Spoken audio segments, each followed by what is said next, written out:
Thank Thank you. you for that. I appreciate you mirroring that back. And I was the last time when you used the word pontificate, which I love, Hmm. uh, just because it sounds fancy. And Maybe, I, but it's also like that's what you're doing, you know?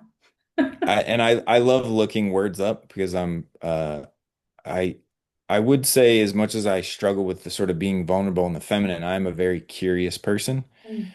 Um, but when you first said it, I kind of chuckled too because I've been fortunate as a caddy. Like anybody that's ever played golf or watched golf, Mm.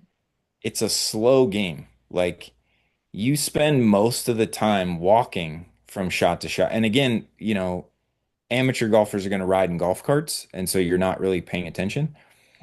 But at the pro level, why I had a job as a caddy was the player had to walk and I had to walk. Mm-hmm. And there's a lot of philosophizing and just like observing life that I got to do over the years. And also just being in nature. Like it's one of the things that I love about the game.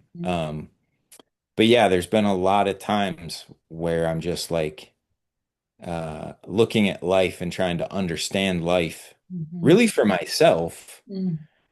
And then as I understand it, like you would do with anybody that you care about, you would try to pass on information that's helpful to them. Yeah. You know, And as say, you're saying that, I'm sort of again thinking about like the sport and the life analogy of, okay, so something happens, you know, you hit the golf ball, there's an activity that happens, right? And it goes right, bad or it goes well or it goes really horribly, right? Then you are allowed the space to kind of walk it off, you know, walk over to your ball, find it somewhere, you know, in a good place, in a bad place, whatever, and then you get there, you get to the next point of your in your life where you have another action, you know, you hit the ball again, and it's sort of, and that's kind of how life is, right? Like we have this moment of activity, something happens, you know, that can be good, can be bad, can be, and then we have a little bit of a space until the next thing happens.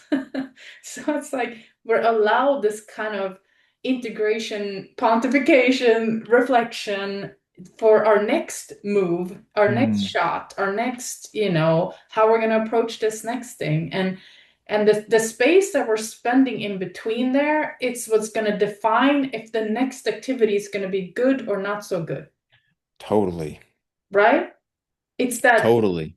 deep reflection, deep mindset, like, okay, how can I do this? How can I be better? You know, how can I, and then you go on to the next activity in your life or shoot the ball in case of golf. Yeah. Well, and this was something I learned like 20 years ago from these two instructors that both women, and I only say that because there's so many women that, and two, I was in my early 20s and I was insecure and there was an opportunity to learn from them and I was like, what's a girl gonna ever teach me about golf? And then later on, I was going to make some changes and they invited me to come to their program. And I learned so much in the first 30 minutes. And I'm like, they're so smart. And then as I got to spend time with them, realizing it's like, well, of course they're going to teach me things. They're seeing the world from a completely different perspective. Like they have insight into these things that I've never even considered. But the big one was they understood brain science and they'd first taught me this idea about it's the way in which we interpret the situation that then highlights, like that's what gets highlighted in our brain. That's why we emotionalize things. Like an emotion is a feeling in the body, but when you feel something, whether intensely positive or intensely negative, it gets highlighted in your brain. And now your brain is doing one of two things. It's either trying to recreate that good experience or it's trying to avoid the negative experience. And then it's a self-fulfilling prophecy. Mhm. So this was very helpful at the time because I didn't understand that for myself. And I was to a point where I didn't like playing golf because the my mind was working against itself without even knowing that I could direct it in a different direction because no one had ever taught me that. Mhm. But now once they shine a light on that, I was fascinated with this like uh two just the spawn it's like once somebody points that like turns that light on, how quickly you can change and get different results, like Absolutely. just by being able to imagine something differently. Yeah. And then 20 years later, it's what you were referring to, which is the time between the shots. Because I also think about, I've been very fortunate to like caddy for many really good rounds. And what's funny about a good round of golf and a bad round of golf in terms of that walking process are really not that different. Like it's such a minute difference between the good days, you're just a little bit more positive and there's a little bit more energy and it tends to build on itself over 4 or 5 hours. Yeah.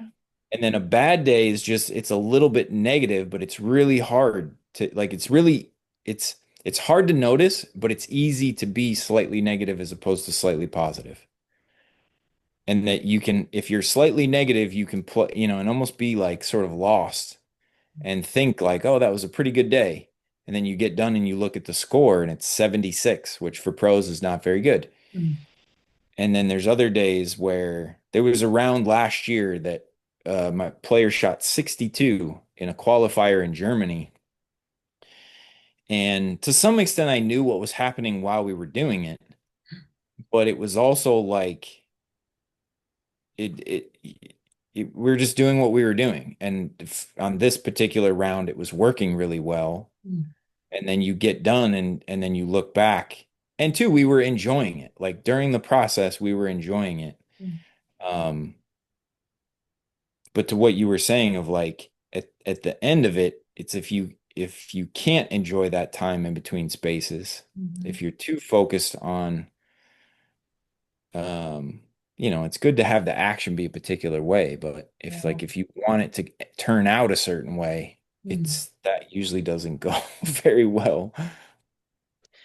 You know, how it's really great that you're speaking to this because it's what I'm seeing in front of me is like the two sides of the same coin, right? You have one day and you have this coin and you can have this slightly negative experience or you can have the slightly positive experience, but it's still the same day, right? Yes. Still like your experience of walking from one point to the next, having a conversation, waking up in the morning, doing your breakfast, like you're having the same day and you're maybe not even noticing if it's like slightly this way or slightly that way. And the day happens. And so Mhm. it's almost like there's nothing, there's no difference between the positive and the negative spectrum even in our experience sometimes we experience it almost the same way we just it's sort of more the emotion in the body, right, how that feeling is affecting our system. Yes. But definitely from the outside it's like nobody can look in you really and be like, oh, he's having a terrible day or she's having a great day possibly, right, unless you look like this one day and the next. But Right. there's such a slim difference. Like I think we tend to look at things in duality of like it's either, light or dark. But I think sometimes it's sort of both, and it's okay for it to be both on different days. And it's not it's maybe both. It's like it's an and situation. It's light and dark. Does that make sense?